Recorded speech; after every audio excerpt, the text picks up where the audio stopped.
firgici da tsoron da ake game da su kai ya bayyana. Sannan ku kuma talakawa wallahi ku sa zuciyarku a sanyi. Babu mai iya gyaran Najeriya sai Allah. Shi kanshi Buhari in ya hau irin yadda ya samu kasar a dagwalgwale sai ya ci shekara 4 tukuna bai san ina ne clutch da birkin da zai taka ya kara mata giya ta yi gaba ba.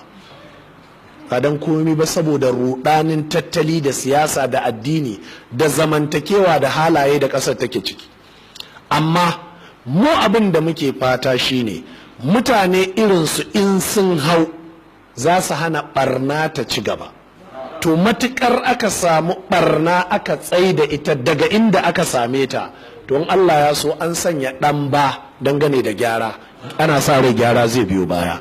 Domin idan gobara ta kama wuta a gida, me ake fata? A yi marmaza a kashe ta kafin ta raunata gidan. Idan ta raunata gidan, in aka zo baki ɗayan kayan gidan sun ƙone, gidan kuma sai an sake gina wani.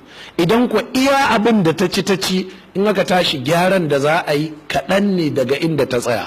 To abin da muke fata kenan, bawan Allah nan in Allah shi ya ɗauka ya ba, mu sai mun taya shi da addu'a, sai kuma mun taya shi da haƙuri, kuma mu sani da cewa ko shi ɗin ne sai an shekara da shekaru wuta ƙasar nan bata gyaru ba, ruwan harkar ƙasar nan bai gyaru ba, saboda na daga cikin matsalar hukumomin ƙasar irin nepa da water board shine wasu tsofaffin kuraye ne da wasu tsofaffin jiragen ruwa waɗanda sun riɓe a gabar teku, su ba a janye su ba, su kuma in sabo yazo zai sauke kaya ba za su bashi guri ba.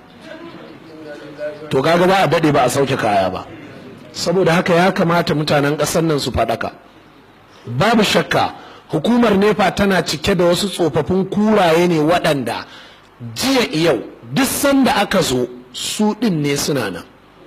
Haka idan har ba revolution za a yi na tacewa da tantance duk wani tsohon burgu da duk wata tsohuwar kura da duk wani muzuru mai ci ba bismillah ba, wallahi alazimi kasar ba za ta gyaru ba.